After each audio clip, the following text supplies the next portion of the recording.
Tiba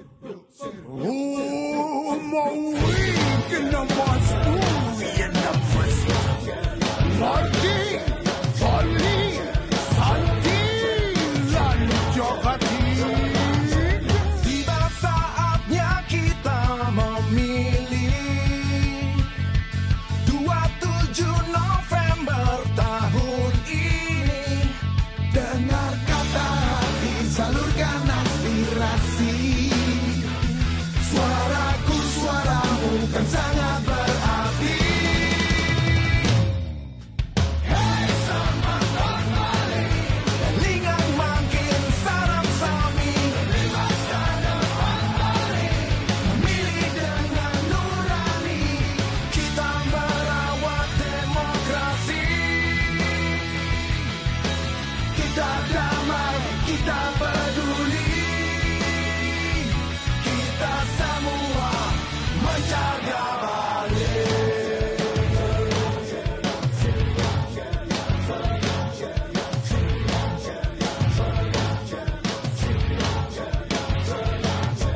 Tiba saatnya kita memilih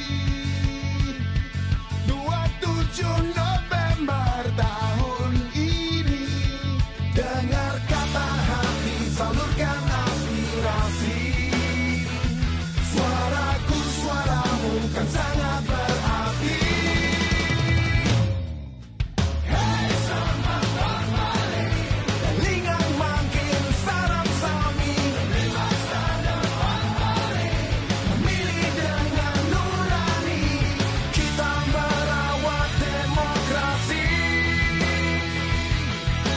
Kita damai, kita peduli.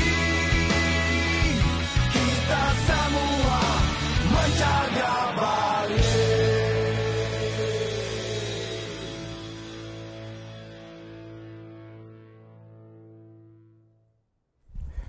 Om Swastiastu.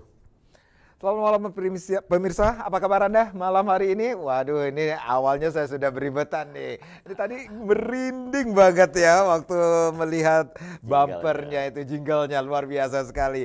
Ya, malam hari ini saya Made Sekarang senang sekali bisa berjumpa kembali dalam dialog langsung hari ini. Tentunya kalau kita berbicara tentang apa yang akan terjadi nanti di 27 November 2024 ini sendiri.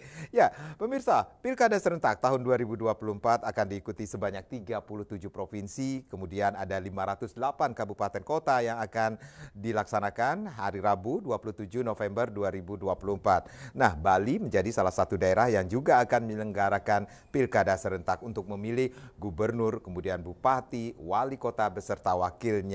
Bagaimana tahapan pilihan atau pemilihan gubernur Bali tahun 2024 itu yang akan kita sebagai topik kita pada malam hari ini. Sudah hadir Bapak Gede John Darmawan, beliau adalah Divisi Sosialisasi Pendidikan Pemilih Partisipasi Masyarakat dan SDM KPU Provinsi Bali. Om Swastiastu Pak John. Om Swastiastu. Apa kabarnya Pak John? Sehat, baik. Nah, sama-sama sehat ya kita ya. Sehat tentunya Semangat dong. ya. Ini sekali lagi saya agak merinding tadi ya. Saya sempat ngobrol sama Pak John. Pak John, saya kok kepala saya dingin ya ketika melihat jinglenya. Apalagi saya, kepalanya begini.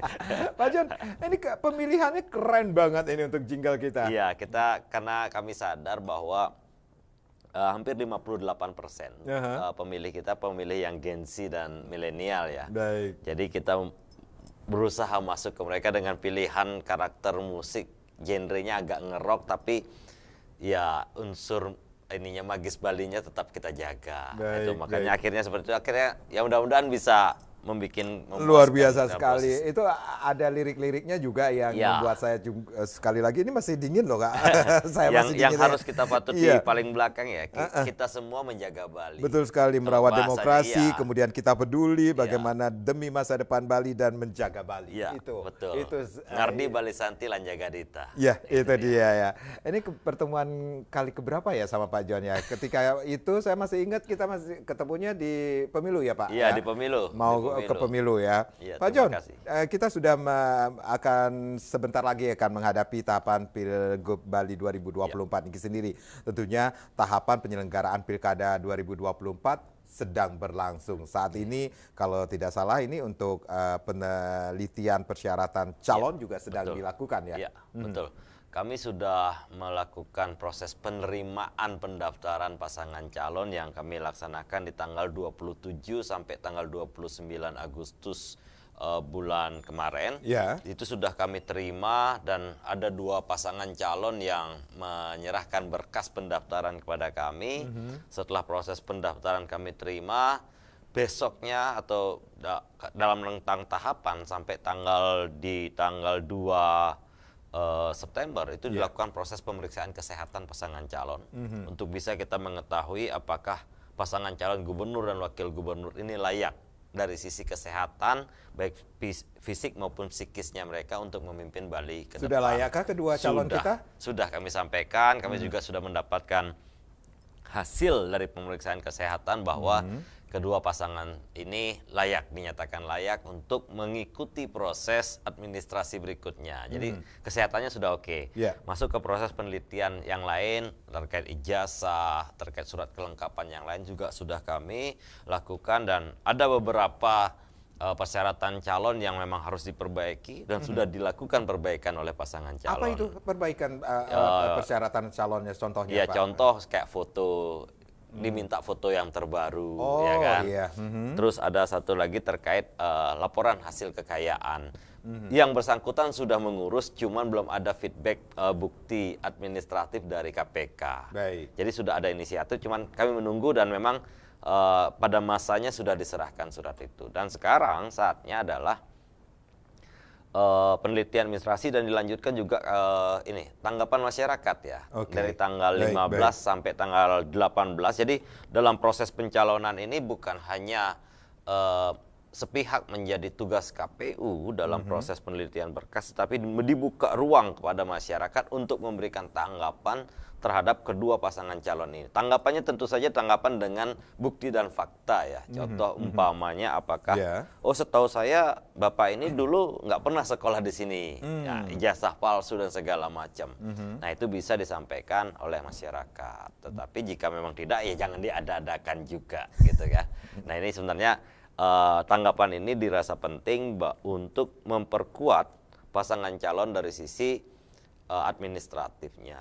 Nah itu yang kami buka ruang waktu kepada masyarakat untuk memberikan dari tanggal 15 sampai tanggal 18 yang nanti tanggal 22 kami akan melakukan rapat pleno tertutup untuk menetapkan pasangan calon. Ini yang unik sekali. Ini bahkan masyarakat pun diberikan kesempatan untuk memberikan masukan. Betul. Di rentang 15 sampai 18 September ini dalam tanggapan masyarakat. Betul. Nah, ini kemarin baru 15, sekarang 16. Ini sudah ada tanggapan masyarakat yang masuk Sampai ke KPU saat Bali? ini belum. Sampai saat ini belum. Kita masih menunggu sampai tanggal 18 setelah posisi tutup close tanggal 18 melalui aplikasi. Nanti akan ada proses klarifikasi jika ada tanggapan dari masyarakat terhadap pasangan calon tersebut. Jika ada tanggapannya itu di tanggal yang ditentukan 15 sampai 18, apa yang akan dilakukan Kami dari akan KPU? ada tanggapan, ada bukti, ada fakta yang kami akan melakukan proses klarifikasi terkait kebenaran dokumen yang akan menjadi proses penyandingan antara yang diberikan dengan ada proses novum ya, umpamanya barang bukti baru atau fakta-fakta baru yang kira-kira menyimpang dari aturan yang ada. Itu yang kami lakukan. Ini yang harus dilakukan dari KPU Bali betul. terhadap Akhirnya nanti tanggal 22 kami melakukan proses penetapan. Nah, barulah sah kedua pasangan ini disebut sebagai calon gubernur dan calon wakil gubernur. Kemudian esoknya 23 Besoknya September. 23 kita pengundian nomor urut. Nah, tanggal 23 itu baru kita tahu yang mana nomor 1, yang mana nomor 2. Itu dia. Baik. Pak Itu John, untuk proses tahapan pencalonannya. kita rehat sejenak, nanti Siap. kita akan lanjutkan lagi tahapan Pilgub Bali 2024. Dan pemirsa, di sesi berikutnya kami juga akan mengajak Anda, silakan.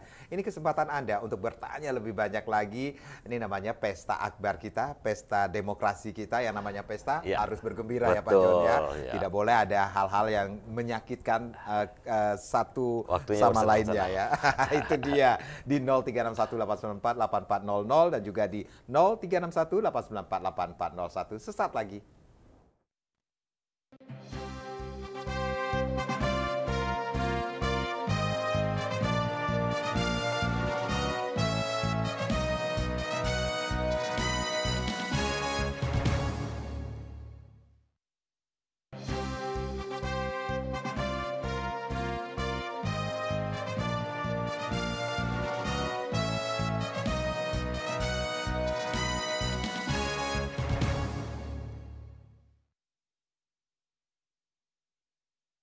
Uma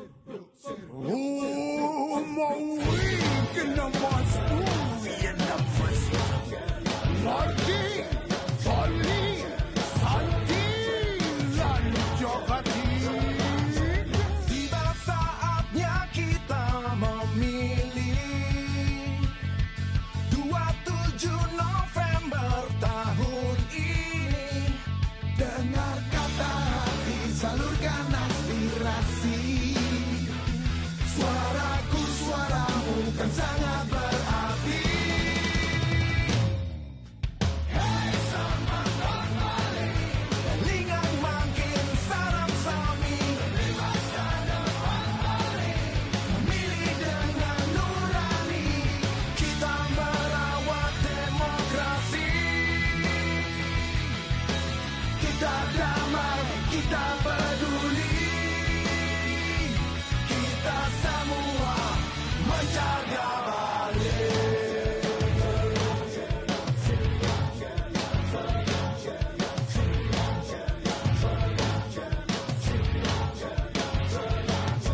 Tiba saatnya kita memilih 27 November tahun ini. Dengar kata hati, salurkan aspirasi.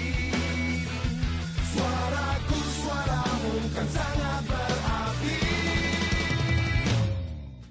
Hei semangat balik, lingang makin sarang sami. Bebaskan depan balik, memilih dengan nurani. Kita merawat demokrasi. Kita damai, kita peduli. Kita semua menjaga balik.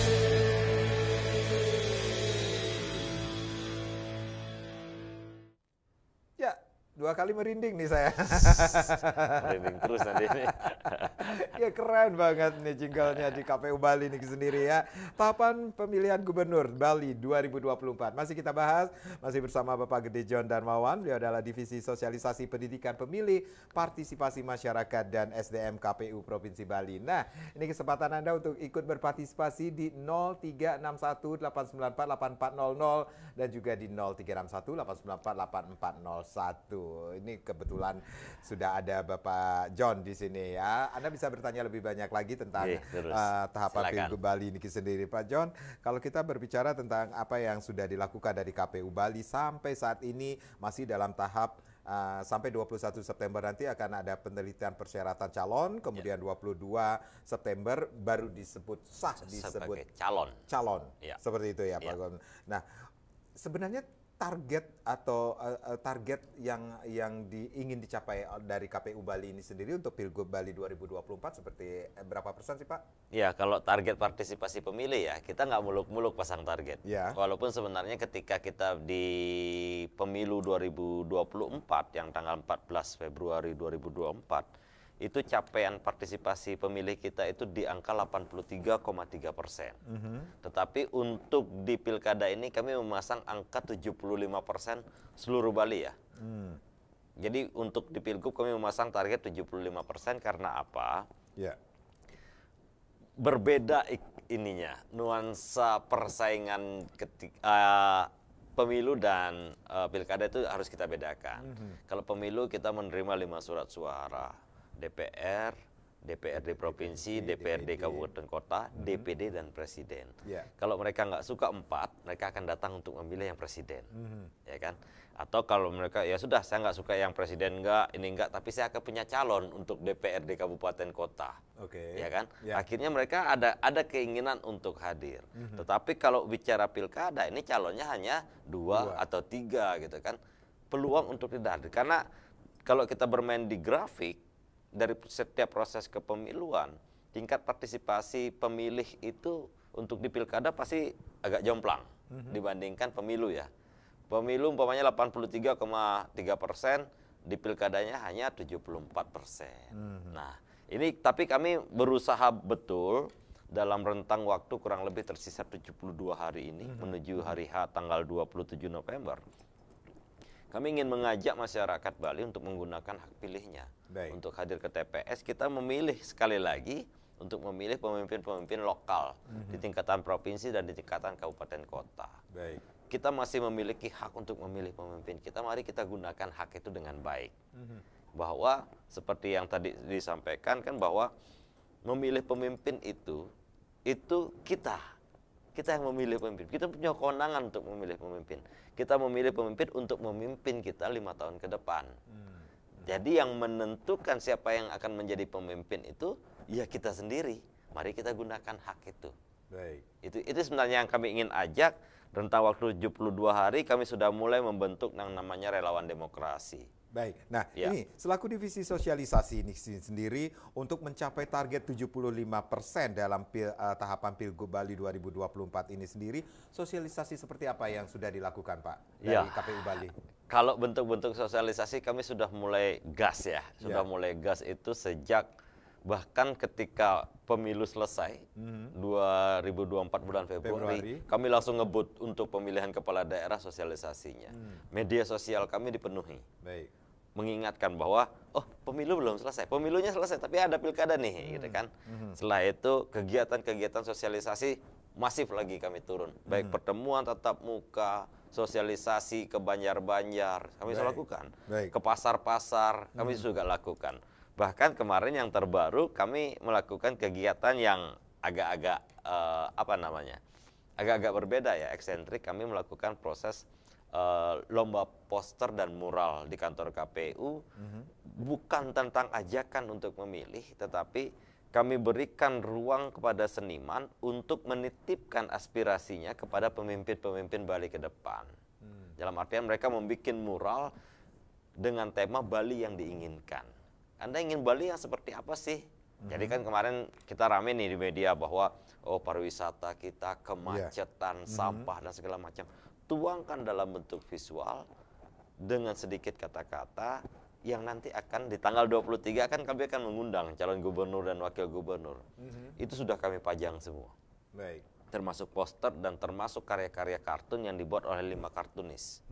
Itu bagian dari proses sosialisasi juga yang kami lakukan. Segala bentuk dan segala lini sosialisasi apapun itu kami sudah lakukan, dan teman-teman di 9 kabupaten kota di Bali saat ini sudah gencar-gencarnya melakukan proses menyampaikan kepada masyarakat, bukan hanya sosialisasi untuk hadir ke TPS, tetapi memberikan edukasi kenapa kita harus hadir di TPS. Jadi kualitas dan kuantitas itu harusnya seimbang. Tidak ada proses 70 yang hadir 90%, tetapi proses demokrasinya yang kesadaran datang kenapa? Karena dibayar, ya kan? Ya ini yang kita tidak inginkan. Tinggi kuantitas kehadiran, kualitas kehadirannya juga tinggi. Ini yang sebenarnya ingin kami seimbangkan. Baik. Baik, bahkan ini kalau kita berbicara tentang apa yang sudah dilakukan, sosialisasi sampai ke Banjar-Banjar, kemudian pasar-pasar yang lomba mural itu sendiri dengan tema Bali. Belum yang di medsos ya, di media sosial, semua platform kita pakai. Ini kalau apa yang sudah dilakukan ini berarti apakah ini menyasar kaum generasi Z seperti itu, yang seperti atau generasi milenial yang sudah memiliki hak untuk memilih nantinya? Ya, jadi semua segmen kita berikan, atau kita istilahnya Pak Ketua KPU Bali terpaparkan sosialisasi, ya kan gitu bahasanya, terpapar mereka. Jadi yang perempuan ada pertemuan kami dengan segmen perempuan. Yang generasi baby boomer kita melakukan proses sosialisasi yang menurut mereka dengan proses seni dan budaya, tari-tarian, bondres, ya kan. Itu bedakan nih. Dengan kearifan lokal. Iya, kearifan lokal dengan pendekatan yang berbeda. Generasi X seperti saya, kita bermainnya di Facebook. Ya, salah satu platform yang menurut kita hampir semua ukuran-ukuran umur-umuran saya ini punya semua, kita mainkan di situ. Untuk generasi milenial, kita main di platform yang lain. Main di IG, main di TikTok, ya kan. Yang Gen Z ini, ya ini lebih beda lagi mainnya. Dengan cara yang berbeda, kita tidak bisa kaku dengan proses bahasa yang begitu formal dengan mereka, tetapi dengan bahasa yang singkat, tetapi dengan menunjukkan proses gambar atau kegiatan-kegiatan yang memancing respon yang akhirnya mereka akan belajar di situ. Nah, itu metode-metode sosialisasi yang harus kami lakukan. Jadi semua lapisan umur dari yang berusia 17 tahun nanti pada tanggal 27 November 2024 sampai yang berusia lanjut, semua kami ajak untuk berperan serta dalam proses pemilihan kepala daerah ini. Asungkara 75% partisipasi masyarakat atau tingkat partisipasinya itu bisa mudah-mudahan melebihi ya. Mudah-mudahan melebihi. Saya meyakini sih melebihi deh kayak itu. Oke, Asungkara juga tahapan penyelenggaraan sampai hari ini saat ini kita masih menunggu penelitian persyaratan calon, kemudian 22 September nanti penetapan calon. Ya. Nah, kemudian 23 September pengundian nomor paslon dan nanti setelah itu ini yang menjadi pertanyaan ya. Juga ya. Pelaksanaan kampanye 25 September sampai 23 November. 23 November. Ini kita tahu 25 September ini hari yang cukup sibuk juga bagi kita. Hari kemenangan Dharma melawan Adharma. Nah, ini dia. Pelaksanaan kampanye bertepatan dengan Hari Raya Galungan. Ini kebijakan seperti apa KPU Bali? Iya, jadi kami kemarin sudah melakukan rapat pleno di internal kami di KPU Provinsi Bali dan sudah kami sampaikan kepada teman-teman di tingkatan kabupaten kota. Dan kebetulan pada saat itu juga saya sedang berada di Jakarta melakukan proses bimbingan teknis untuk kampanye dan dana kampanye. Kami sudah laporkan kepada pimpinan bahwa untuk Bali tanggal 25 September hari pertama kampanye kami tiadakan karena bertepatan dengan Hari Raya Suci Agama Hindu di Bali yaitu Hari Raya Galungan. Berikut juga di tanggal 5 Oktober pada Hari Raya Kuningan kami juga merancang tidak ada bentuk-bentuk kampanye yang dilakukan oleh pasangan calon. Tentu saja ini akan kami sampaikan kepada pasangan calon dan tim kampanye pasangan calon terkait kebijakan ini. Ya, kita ingin sama-sama menghormati saatnya ketika saatnya beribadah, mari kita memang beribadah, konsentrasi beribadah tanpa ada unsur politik apapun. Nah, setelah itu silakan. Pokoknya di manis galungannya mau simakramo, ya silakan digas lah. Kan kita. Silakan, ini memang kesempatan karena tidak dalam proses kampanye memang banyak kegiatan yang mereka bisa lakukan, tetapi mari kita hormati hari raya besar kita dengan konsentrasi melakukan hubungan ke atas manusia dengan Tuhannya. Jadi masih menunggu keputusan dari KPU pusat? Sudah diizinkan sebenarnya, sudah diizinkan. Tinggal kami menyampaikan saja kepada pasangan calon, seperti itu. Baik, nah ini tadi juga termasuk dana kampanye seperti itu. Nah ini kita berbicara tentang sebenarnya dana untuk Pilgub ini sendiri seberapa besarnya untuk Bali ini sendiri? Kalau dana yang dikelola oleh KPU ya, untuk Pilgub itu besarannya 155 miliar untuk Pilgub, Pilgub saja. Nanti di masing-masing teman-teman di kabupaten kota juga menyesuaikan anggarannya. Ada anggaran-anggaran yang mereka juga sudah perhitungkan dengan pemerintah daerah dan legislatif di DPRD kabupaten kota masing-masing terkait penentuan anggaran. Jadi besarannya antara 15 sampai dengan 35 miliar di masing-masing, kan tergantung jumlah pemilih dan luasan wilayah juga. Itu menjadi proses penentu berapa jumlah besaran anggaran. Termasuk juga dana kampanye juga menjadi kalau perhatian. Dana kampanye ini tentu saja dana kampanye dari pasangan calon ya. Jadi pasangan calon tentu saja pada masa kampanye mereka kan harus memiliki dana untuk melakukan kampanye. Kami agak strict memperlakukan proses dana kampanye di awal. Seperti awal kami minta kepada peserta pilkada pasangan calon untuk membuka rekening awal dana kampanye. Jadi rekening awal kampanye dibuat tanggal 23 ketika sejak ditetapkan dan diundi dia sudah harus memiliki rekening dana kampanye. Setelah rekening dana kampanye terbentuk nanti ada laporan awal dana kampanye. Berapa jumlahnya. Setelah di awal ada laporan terkait sumbangan, pengeluaran dan pemasukan. Sampai di akhir ada yang namanya laporan akhir dana kampanye LADK. Jadi dia akan merangkum semua berapa pengeluaran dari masing calon. Calon yang membuat ya, calon yang membuat saya buat baliho nominalnya sekian, jumlahnya sekian. saya melakukan ini, konsumsinya ini, pembagiannya ini, saya melakukan kegiatan seni, kampanye rapat umum, habisnya biaya IO sekian, itu harus tercatat. Nanti akan dilakukan proses audit oleh angkutan publik yang akan kami tunjuk untuk melakukan proses audit dana kampanye tersebut. Jadi ini yang memang masyarakat juga akan diberikan ruang dan waktu untuk memberikan tanggapan terkait anggaran pengeluaran dan pemasukan dana kampanye yang digunakan oleh pasangan calon. Ya, Seperti baik. itu. Nah ini yang menarik juga ada, apakah ini juga akan diterapkan nantinya dari KPU Bali rencana pengurangan baliho?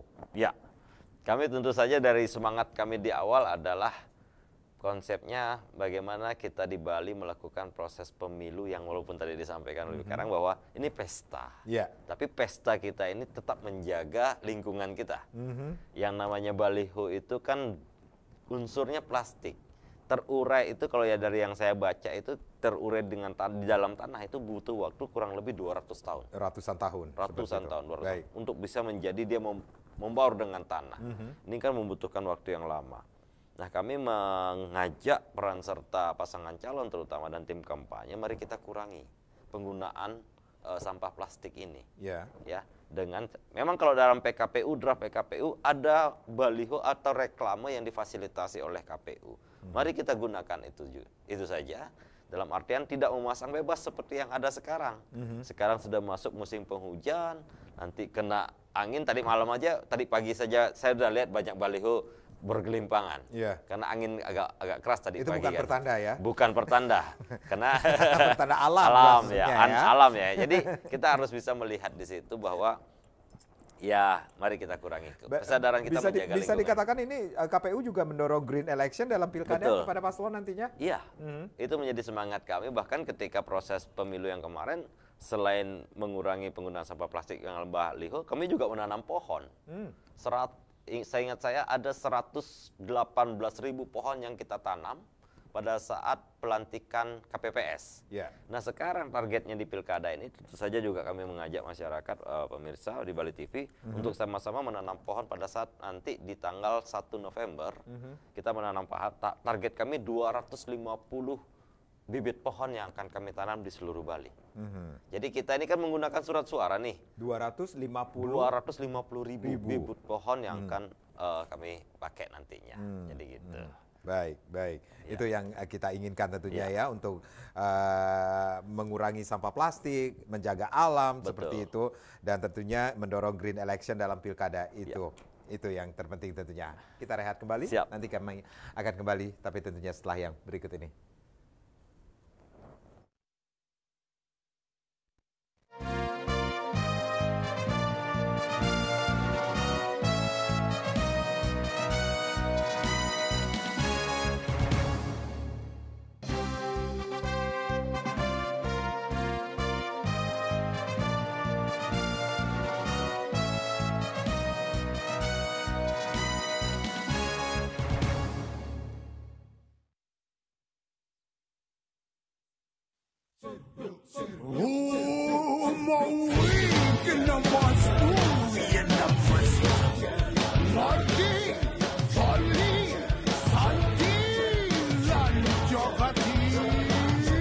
Tiba saatnya kita memilih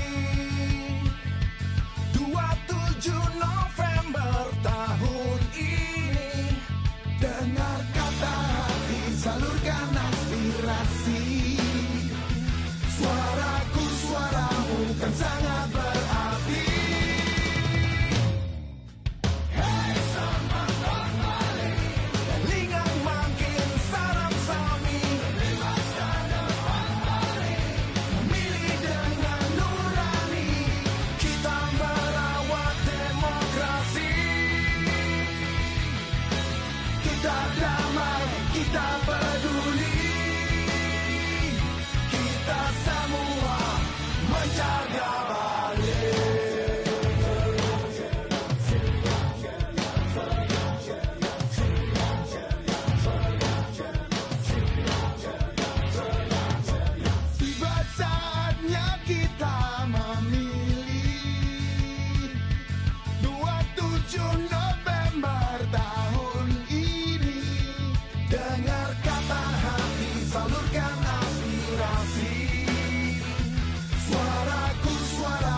kan sangat berarti.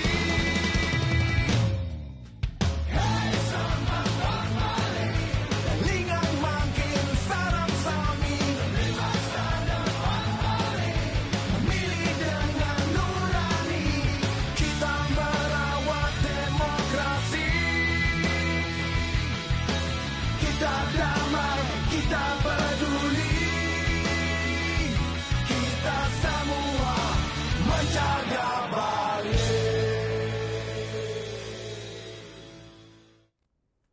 Baik, masih di dialog khusus pada malam hari ini, tahapan pemilihan Gubernur Bali 2024 atau tahapan Pilgub Bali 2024. Masih kita bahas, masih bersama Bapak Gede John Darmawan. Beliau adalah Divisi Sosialisasi Pendidikan Pemilih, Partisipasi Masyarakat dan SDM KPU Provinsi Bali. Nah, silakan kami mengundang Anda untuk berpartisipasi di 0361 894 8400 dan juga di 0361 894 8401 tentunya. Malam ini Anda ikut berpartisipasi, bertanya lebih banyak lagi, tetapi ingat 27 November untuk memenuhi target 75%, Anda juga harus ikut berpartisipasi, coblos salah satu calon Anda tentunya, ya Pak, Pak John. Ya. Pak John, kalau kita berbicara tentang apa yang Astungkara lancar nanti sampai pelaksanaan kampanye, kemudian, nah ini soal visi dan misi untuk di Provinsi Bali ini sendiri. Ini ada yang menarik sekali, semuanya harus linear dengan apa yang sudah dicanangkan karena ada perda yang mengatur. Ya. Ini bukan berarti ada keberpihakan terhadap kandidat tertentu kah? Enggak. Jadi begini, ini mungkin agak baru ya didengar dalam proses bahwa kok visi misi pasangan calon harus mengikuti apa yang sudah dibuat oleh calon sebelumnya, ya kan begitu. Jadi ada rancangan secara nasional, ada namanya rancangan pembangunan jangka panjang, menengah dan panjang RPJMP ya, yang berlaku kayak kalau kita bicara itu rencana strategis 25 tahun, 10 tahun, 5 tahun, yang itu berlaku secara nasional. Jadi pola pembangunan kita di Indonesia ini adalah pola pembangunan yang berkesinambungan antara pusat sampai ke daerah, yang dalam artian bahwa saling support proses pembangunan ini. Nah, kebetulan ada Perda 4 yang sudah dibuat terkait proses pembangunan semesta pembangunan untuk Bali itu selama 100 tahun ke depan. Nah, kami sudah menerima surat dari KPU Republik Indonesia dalam pembuatan visi misi pasangan calon itu harus linear atau menyesuaikan dengan RPJMP yang ada. Nah, jadi pasangan calon kami sudah surati dan tidak ada masalah kedua pasangan calon untuk melakukan proses ini, bahwa mereka harus bukan harus ya, mereka melakukan proses konsultasi dengan Bapeda, Badan Perencanaan Daerah, untuk visi misinya mereka apakah harus melakukan hal yang sama? Tentu saja tidak. Ini kan nanti urusannya adalah ketika yang bersangkutan terpilih, jika memiliki inovasi-inovasi baru, ya ini diselesaikan di tingkatan antara eksekutif dan legislatif. Kalau kami di KPU bertugas hanya menyesuaikan bahwa sesuai dengan regulasi yang ada, visi misi pasangan calon linear dengan RPJMP. Nah, ini dalam prosesnya. Dan itu sudah kami terima karena pasangan calon juga sudah memberikan pernyataan pada saat proses penyerahan pendaftaran, berkas pendaftaran, dan sudah kami publikasikan juga kepada publik bahwa ini menjadi data yang terbuka yang memang bisa diakses oleh publik terkait visi misi pasangan calon ini. Seperti itu. Baik. Kembali lagi ini kalau kita berbicara tentang target partisipasi 75% ini sendiri, kebetulan Bapak John juga di divisi partisipasi masyarakat Niki sendiri. Nah, bagaimana dengan mereka yang warga kita yang mempunyai hak pilih tetapi warga pingin pindah memilih, seperti itu prosesnya seperti apa, dalam kondisi apa saja mereka boleh pindah memilih, berapa lama prosesnya nantinya? Ya, jadi kita nih di bulan September ini agak padat ya. Tanggal 23 itu pengundian, tanggal 22 itu penetapan. Setelah penetapan, kita rencanakan penetapan kami lakukan secara tertutup di pukul 9 pagi nanti di pukul 2 sore kami langsung melakukan proses penetapan daftar pemilih tetap. Kita akan mengetahui berapa sih jumlah pemilih untuk di Pilgub ini. Sementara datanya masih di angka 3.200.000 plus minus ya. Kita melihat perkembangan sampai ke proses akhir di tanggal 22 September. Nah, itulah pemilih. Nah, dari proses yang pemilih ini kita ketahui tentu saja tidak semuanya akan berada di tempat pada tanggal 27 November. Karena kita kan tingkat mobilisasinya tinggi dengan proses bekerja sekarang ya kan, memiliki bidang-bidang pariwisata umpamanya, di perbankan, ekonomi di pemerintahan, kalau saya sebagai penyelenggara di KPU. Tentu saja, apakah Anda tahu tanggal 27 November akan ada di Bali? Mungkin tidak ada yang bisa menyatakan iya, ada yang menyatakan belum tentu Pak, gitu kan, karena ada penugasan dari perusahaan khusus dan segala macam. Itu diakomodir dengan persyaratan pindah memilih. Nah, pindah memilih ini kita berikan waktu, kalau di pemilu yang kemarin itu diberikan batas waktu di H-30. Itu surat pindah memilih sudah diurus. Dalam artian bahwa pada tanggal 27 November saya terdaftar di Sesetan umpamanya, di TPS 4 Kelurahan Sesetan. Ternyata di tanggal 27 November saya ditugaskan oleh Ketua KPU melakukan proses monitoring pelaksanaan pemungutan suara Pilgub dan Pilkada di Karangasem. Otomatis saya kan harus pagi di situ. Atau minimal saya sudah berangkat sehari sebelumnya. Nah, ini juga kami diberikan waktu H-7 paling lambat sebelum hari H, kita sudah mengurus surat pindah memilih. Karena apa? Karena penugasan, karena sakit, ya, karena ada di dalam masa tahanan. Nah, ini yang memang bisa kalau yang di H-30 yaitu memang karena ada selain yang 4 unsur itu juga karena memang saya sedang berlibur dong waktu itu. Kebetulan kan itu kan hari libur kan, tanggal 27 November itu adalah hari libur atau hari yang diliburkan. Tetapi, Pak saya mau ke liburan di Lovina Pak, rencana kebetulan anak juga libur dan segala macam. Kami akan memilih di Lovina saja. Itu ketika dia sudah terencana, dia bisa mengurus pindah memilih seperti itu. Tetapi konsekuensinya adalah dia hanya mendapatkan satu jenis surat suara, yaitu untuk surat suara pemilihan gubernur dan wakil gubernur saja. Tidak bisa memilih, pokoknya saya di Sesetan mau liburan ke Lovina, saya nggak boleh milih wali kota Denpasar di Lovina. Di Lovina nggak boleh. Dan saya juga tidak punya hak untuk memilih bupati Buleleng karena saya bukan warga Buleleng, tapi saya punya hak untuk memilih gubernur dan wakil gubernur Bali. Seperti itu. Baik. Untuk pemutakhiran data itu akan dilakukan setelah penetapan dulu. Kita sudah tahu penetapan DPT tanggal 22, setelah itu baru kita bisa lakukan proses pindah memilih. Dan pindah memilih ini kami layani, kami buka posko di masing-masing desa. Kami kemarin buka posko pelayanan untuk pindah memilih, tetapi sekali lagi kami sampaikan kepada pemirsa semua bahwa mari kita cek apakah kita terdaftar sebagai pemilih atau belum. Ya kan? Caranya mudah, dicek DPT online .kpu.go.id. Nah, kita bisa cek, masukkan NIK kita, masukkan nama kita, nanti diminta nomor WhatsApp kita, diberikan OTP, masukkan kode OTP, setelah itu akan keluar. Gede John Darmawan terdaftar di TPS 4 Kelurahan Sesetan. Lokasinya di SMK Harapan. Itu sudah ada mapnya juga, jadi sudah canggih kita. Kalau dulu zaman kita nih masih muda ya, kan harus ke Banjar melihat apakah sudah terdaftar sebagai pemilih atau belum, kebit-kebitin kertas, nyari nama kan. Kalau sekarang sudah mudah saja. Dengan kemajuan teknologi tinggal ketik situ sudah terdaftar. Kalau belum terdaftar, umpamanya hari ini sedang mendengarkan, iseng cek, loh kok ternyata kok belum terdaftar. Masih ada waktu untuk proses mengurus sebelum tanggal 22. Agar suaranya nggak hilang. Agar suaranya hilang, agar haknya mereka sebagai pemilih juga bisa. Sebenarnya tidak hilang. Jadi hanya terdaftar. Kalau dia tidak terdaftar sebagai pemilih terlambat gitu ya, setelah penetapan DPT, baru diketahui bahwa saya belum terdaftar. Apa yang harus dilakukan? KTP elektronik.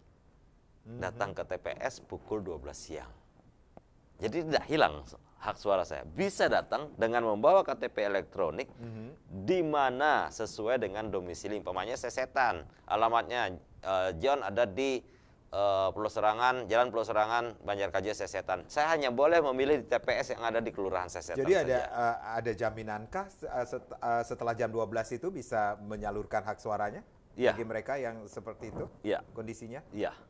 Pukul 12 siang diberikan hak suara, tetapi sekali lagi memperhatikan ketersediaan surat suara yang ada di TPS. Iya. Tapi kan kita TPS kan tidak hanya ada satu. Di Sesetan itu ada sekitar 50 sekian sampai 60 TPS. Itu bisa kita cek satu persatu. Nanti KPPS kami akan mengarahkan, oh maaf Pak, jam segini surat suara kami pemilihnya kebetulan hadir semua, Iya. Bapak ke TPS sebelah. TPS sebelah, seperti itu. Jadi akan diarahkan. Jadi kan diarahkan. Baik, Seperti itu. baik. Pak John, KPU dan Bawaslu selaku penyelenggara tentunya bersinergi dengan pemerintah, partai politik, dan juga masyarakat. Nah, termasuk juga sudah ada pembentukan kelompok penyelenggara pemungutan suara KPPS. Ini Ya. sudah semuanya dilaksanakan? Kami akan memulai tahapan pembentukan rekrutmen KPPS nanti di tanggal 17 besok ya. Besok. Kami akan melakukan proses pengumuman dulu. Pengumuman selama 3 hari untuk pengumuman pendaftaran. Kami ingin, ini kan open recruitment ya. Ya. Jadi semua masyarakat itu bisa mendaftarkan dirinya sebagai penyelenggara pemilu, penyelenggara pilkada, tentu saja di daerahnya masing-masing. Pokoknya saya hanya bisa mendaftar sebagai KPPS ya di Sesetan, Oh, gitu. di Banjar saya, tidak bisa di daerah lain. Nah itu yang kami coba, kami ingin melibatkan banyak orang.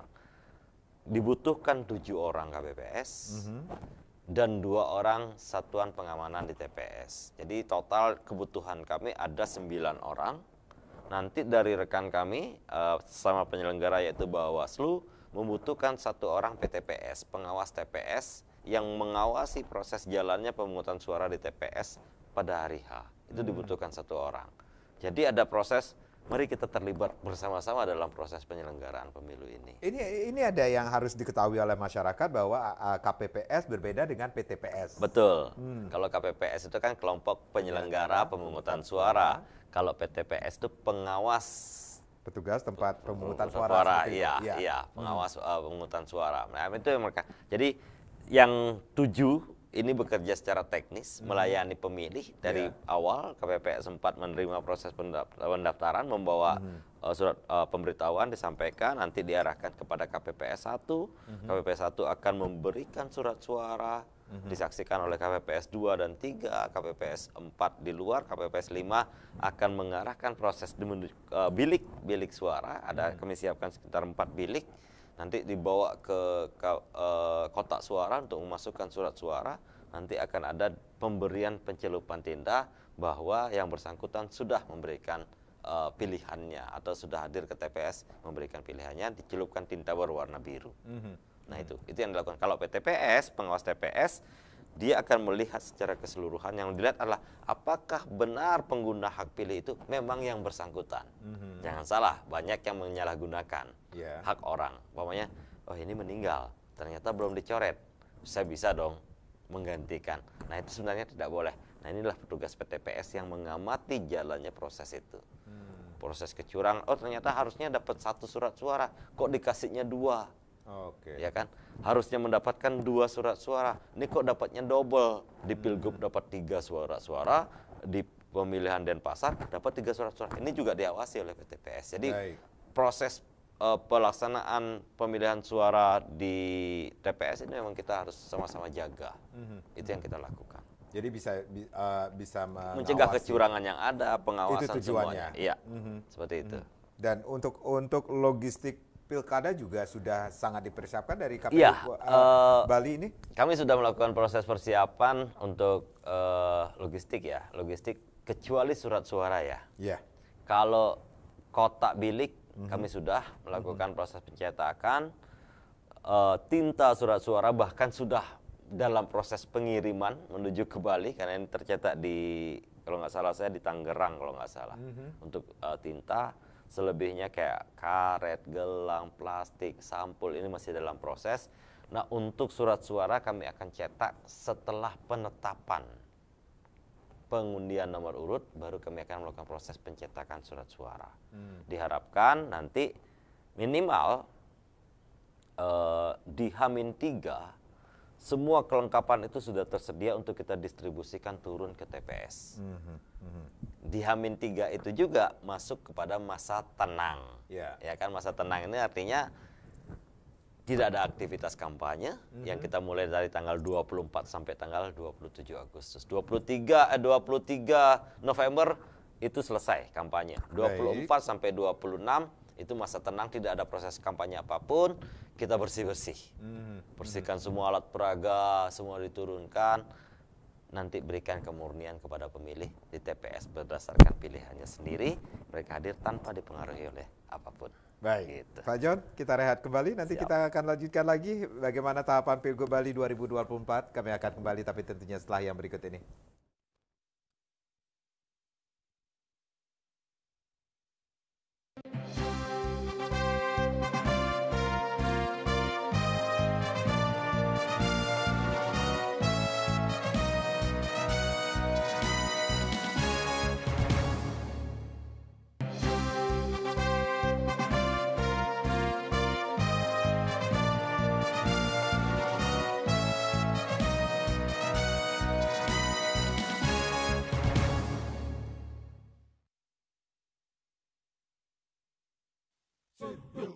Uma week in the movie in the prison.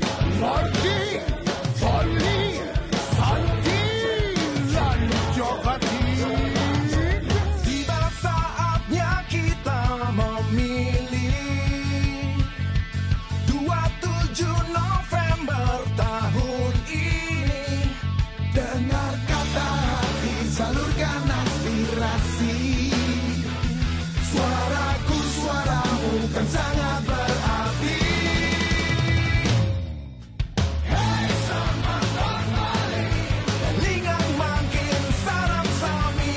Masa depan Bali, memilih dengan nurani.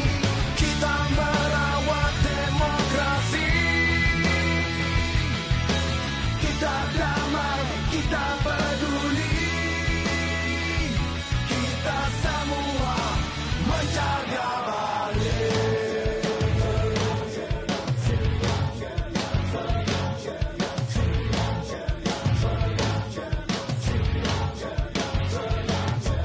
Tiba saatnya kita memilih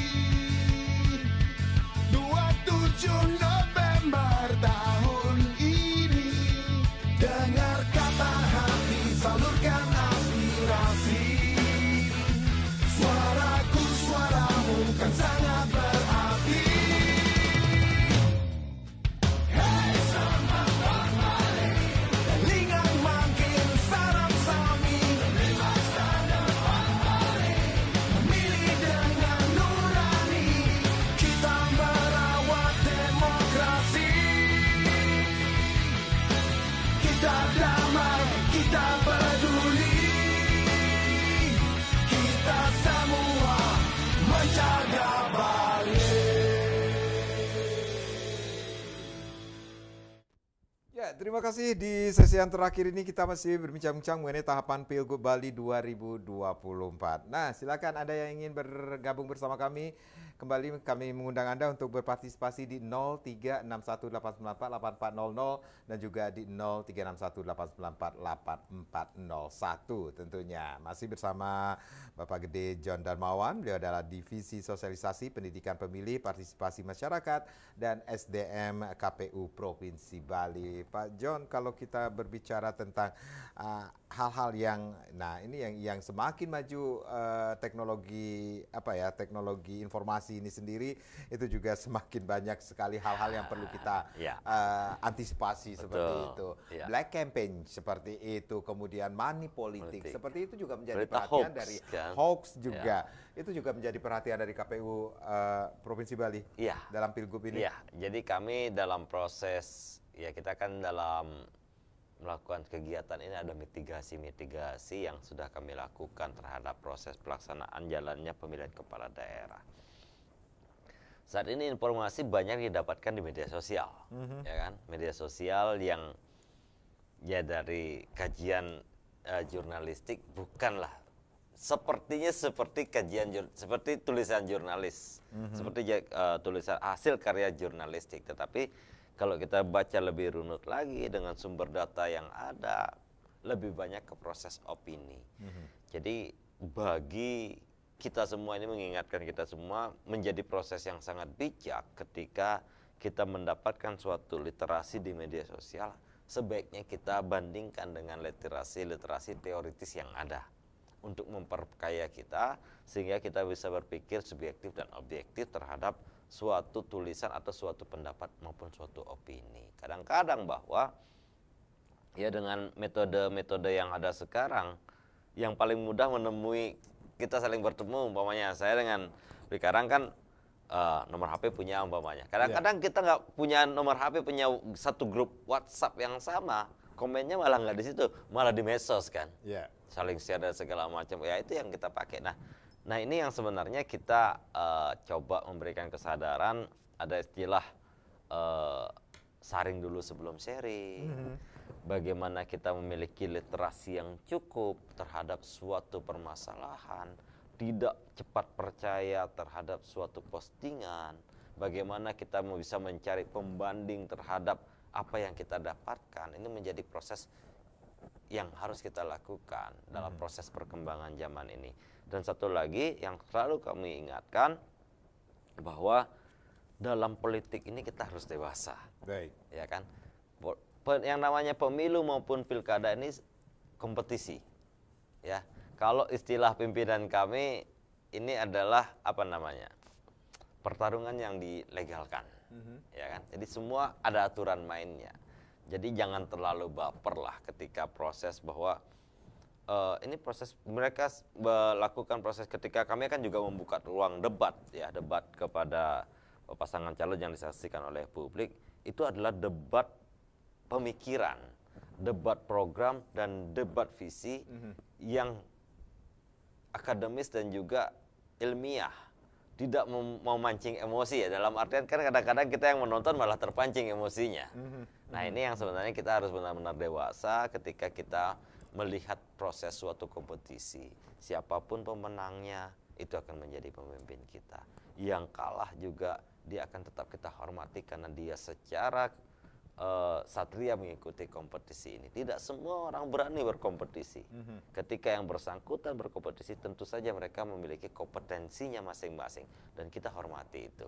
Ketika sudah ada hasil pemilu, jadi selain tanggal 27 November kita memberikan suara, saya beli semua kita yang mendengarkan ini memberikan suaranya.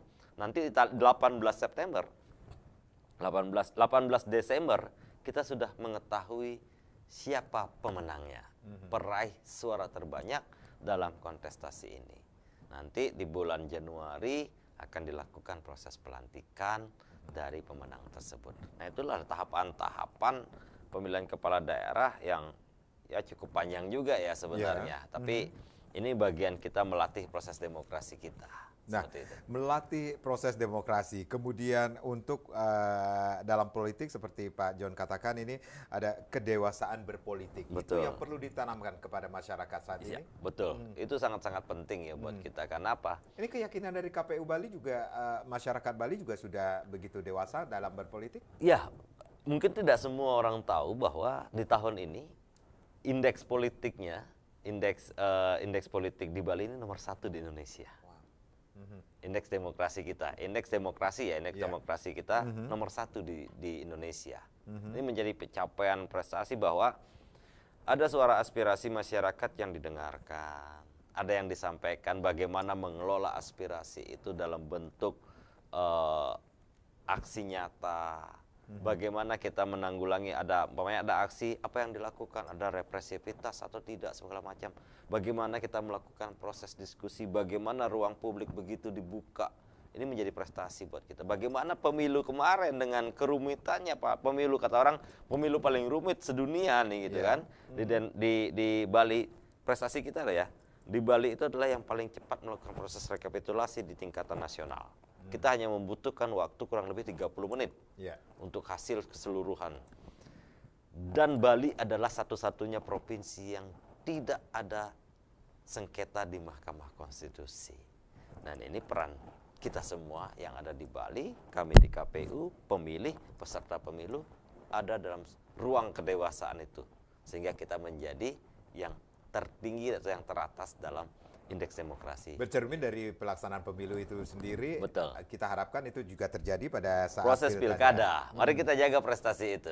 Ya. Bukan hanya pilgub, tetapi pemilihan bupati dan juga wali kota Ya, nantinya. betul. Karena publik KPU sudah Bali publik mengharapkan sudah demikian. percaya terhadap proses demokrasi di Indonesia. Publik melihat Bali sebagai barometer. Mari kita jaga itu bersama-sama. Pemilu sukses, pilkada juga harus sukses. Pak John, tentunya ada yang ingin disampaikan kepada masyarakat Bali untuk tanggal 27 November 2024 ini sendiri berpartisipasi untuk mencapai target 75% dalam tahapan Pilgub Bali 2024. Ya, kami dari KPU Provinsi Bali beserta seluruh jajaran KPU Kabupaten Kota dan seluruh penyelenggara pemilihan kepala daerah sampai di tingkatan desa, PPK dan PPS ingin mengajak kita semua untuk menggunakan hak pilih kita pada tanggal 27 November 2024 pada hari Rabu, datang ke TPS dari pukul 7 sampai pukul 13.00. Mari kita gunakan hak konstitusi kita sebagai warga negara. Mari kita berikan pilihan untuk menentukan pemimpin-pemimpin Bali ke depan menuju Bali yang lebih baik lagi. Saya kira itu yang bisa saya sampaikan. Jangan lupa 27 November bukan hanya untuk menyatakan cintamu, tetapi tunjukkan juga tintamu. Ya, itu masih ingat ya kemarin ya. Masih Itu kan ingat keren. saya. Saya mau pakai lagi tuh nanti.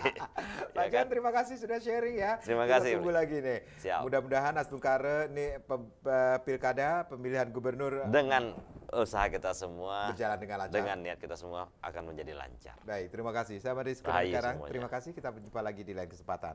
Om Santi, Om Santi, Santi, Om. Santi, Om.